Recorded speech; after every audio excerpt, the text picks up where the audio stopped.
economic hitmen really have been the ones responsible for creating this first truly global empire.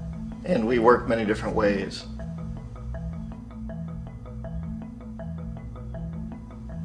But perhaps the most common is that we will identify a country that has resources our corporations covet, like oil, and then arrange a huge loan to that country from the World Bank or one of its sister organizations. But the money never actually goes to the country. Instead, it goes to our big corporations to build infrastructure projects in that country, power plants, industrial parks, ports, things that benefit a few rich people in that country, in addition to our corporations, but really don't help the majority of the people at all. However, those people, the whole country is left holding a huge debt. It's such a big debt they can't repay it, and that's part of the plan, that they can't repay it.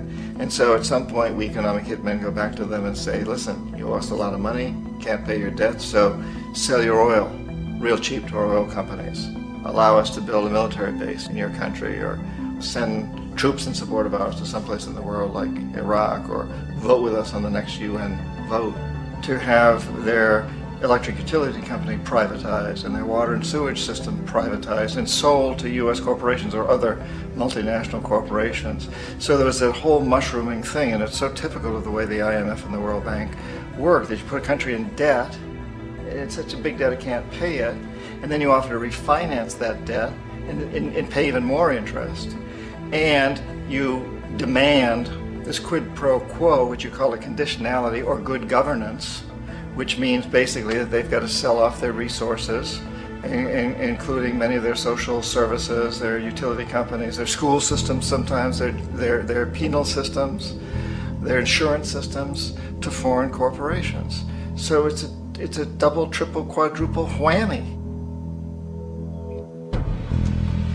The precedent for economic hitmen really began back in the early 50s when democratically elected Mossadegh, who was elected in Iran, he was considered to be the hope for democracy in the Middle East and around the world. He was Time Magazine's Man of the Year. But one of the things that he'd run on and began to implement was the idea that foreign oil companies needed to pay the Iranian people a lot more for the oil that they were taking out of Iran. The Iranian people should benefit from their own oil. Strange policy. We didn't like that, of course. But we were afraid to do what we normally were doing, which was to send in the military. Instead, we sent in one CIA agent, Kermit Roosevelt, Teddy Roosevelt's relative. And Kermit went in with a few $1 million and was very, very effective and efficient. And in a short amount of time, he managed to get Mossadegh overthrown and brought in the Shah of Iran to replace him, who always was favorable to oil. And it was extremely effective. Mobs overflow Tehran.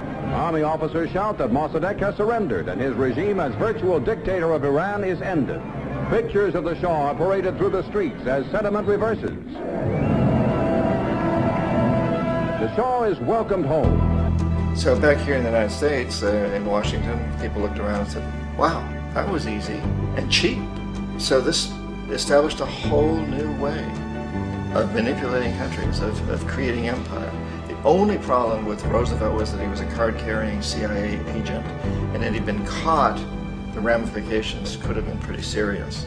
So very quickly at that point, the decision was made to use private consultants to channel the money through the World Bank or the IMF or one of the other such agencies, to bring in people like me who worked for private companies, so that if we got caught, there would be no governmental ramifications.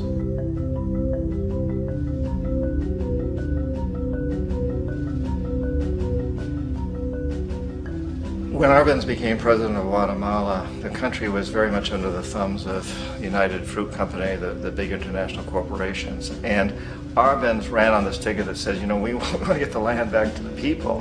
And once he took power, he was implementing policies that would do exactly that, give land rights back to the people. United Fruit didn't like that very much. And so they hired a public relations firm, launched a huge campaign in the United States to convince the United States, the people, the citizens of the United States, and the press of the United States, and the Congress of the United States, that Arbenz was a Soviet puppet, and that if we allowed him to stay in power, the Soviets would have a foothold in this hemisphere. And that, at that point in time, was a huge fear on everybody's mind, the Red Terror, the Communist Terror. And so, to make a long story short, Out of this public relations campaign came a commitment on the part of the CIA and the military to take this man out.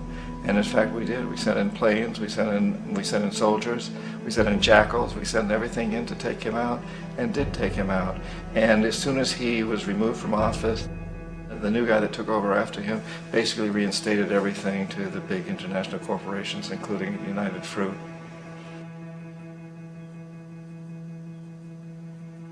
Ecuador for many, many years had been ruled by pro-U.S. dictators, often relatively brutal. Then it was decided that they were going to have a truly democratic election. Jaime Roldos ran for office, and his main goal, he said, as president would be to make sure that Ecuador's resources were used to help the people. And he won, overwhelming, by more votes than anybody had ever won anything in Ecuador. And he began to implement these policies to make sure that the profits from oil went to help the people. Well, we didn't like that in the United States. I was sent down as one of several economic hitmen to change Roldos, to corrupt him, to bring him around, to let him know, okay, you can get very rich, you and your family, if you play our game, but if you continue to try to keep these policies you've promised, you're going to go. He wouldn't listen. He was assassinated. As soon as the plane crashed, the whole area was cordoned off. The only people allowed in were U.S. military from a nearby base and some of the Ecuadorian military. When an investigation was launched, two of the key witnesses died in car accidents before they had a chance to testify. A lot of very, very strange things that went on around the assassination of Jaime Roldos. I, like most people who've really looked at this case, have absolutely no doubt that it was an assassination. And of course, in my position as an economic hitman, I was always expecting something to happen to Jaime, whether it be a coup or assassination, I wasn't sure, but that he would be taken down because he was not being corrupted. He would not allow himself to be corrupted the way we wanted to corrupt him. Omar Torrijos, president of Panama, was, one of my favorite people. I really, really liked him. He was very charismatic. He was a guy who really wanted to help his country.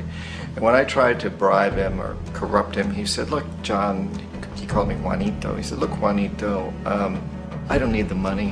What I really need is for my country to be treated fairly. I need for the United States to repay the debts that you owe my people for all the destruction you've done here. I need to be in a position where I can help other Latin American countries win their independence and be free of this terrible presence from the north that you people are exploiting us so badly. I need to have the Panama Canal back in the hands of the Panamanian people. That's what I want. And so, leave me alone. Don't try to bribe me. It was 1981, and in May, Jaime Roldos was assassinated. And Omar was very aware of this. Torrijos got his family together and he said, I'm probably next, but it's okay because I've done what I came here to do. I've renegotiated the canal. The canal will now be in our hands. He just finished negotiating the treaty with Jimmy Carter. In June of that same year, just a couple of months later, he also went down in an airplane crash, which there's no question was executed by CIA-sponsored jackals.